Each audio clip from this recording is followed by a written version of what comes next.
whole goal is to reduce real homelessness, not deal with the symptoms. I want to have less people are homeless than the year before.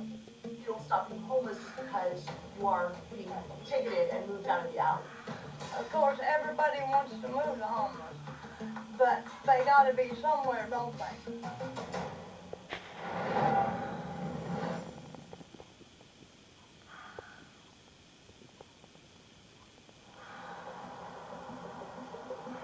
The economic crisis may be over, but 3.5 million Americans will be homeless this year, a number that's remained constant for more than a decade despite programs designed to get homeless people back on their feet. It seems like it's getting harder. I've seen a lot of people too lose their houses. Older people in the housing crunch that have never dealt with homelessness.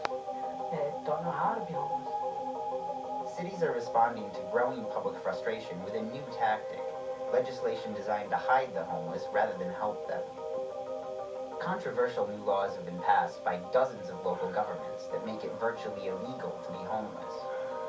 Boise, Idaho is one city facing scrutiny for the effect these laws have had on homeless people. Boise, Idaho is one of a growing number of cities across the country passing laws designed to get homeless people off the streets by criminalizing basic human behaviors, like sitting down too long, sleeping, or even sharing food in public. A group of homeless people in Boise have sued the city government, claiming that the laws constitute cruel and unusual punishments. Janet Bell became homeless 10 years ago. She lost her arm and nearly lost her life to an infection she developed while living on the streets. She was on a railroad bridge when police wrote her a ticket for sleeping outside. This guy that I knew had a camp down by the river, and I'd been down talking to him, and we both came up, and we got busted. How many tickets did you get? I got 2, I think. Just for camping outside, for Yeah. being outside. Yeah. She and 5 other homeless people sued the city in federal court, and the stakes are high. The case has reached a federal appellate court, and the outcome could repeal laws targeting homeless people in cities nationwide. As the number of cities with such laws continues to grow, her case could redefine the rights of homeless people across America. What do you think the real purpose of that law is? The law? To harass the homeless and hopes that the homeless will go they gotta be somewhere, don't Dynamic whereby homeless are either forced to move somewhere else or end up in jail. The majority of cities have too few shelter beds, a shortage that's been made worse since federal funding was scaled back in 2012. In Boise, there are only about 300 for a homeless count that can exceed 2,000.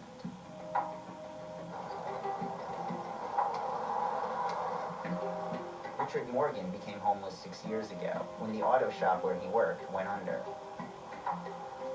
He couch surfed for a year but ran out of options and moved to a shelter.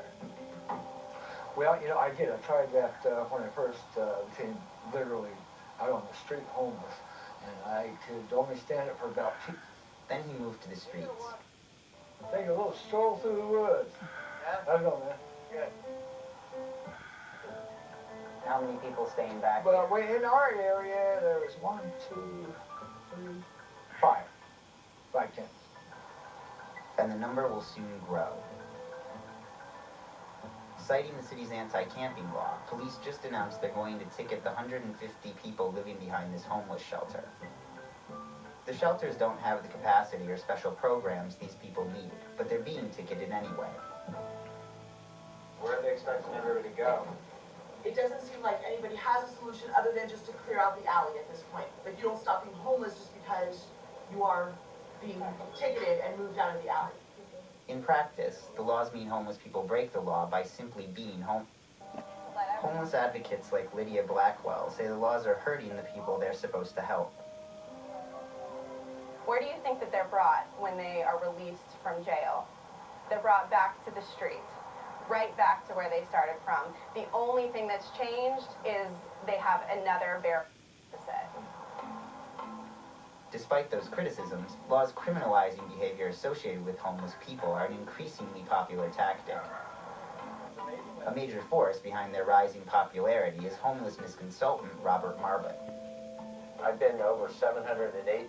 I'm a sought-out consultant, handing out free food and open it. Please bring me somebody. Could get an 80%. His results in St. Petersburg or even undertake a homeless count in the first place. But they pointed us to data for Pinellas County, where both are located.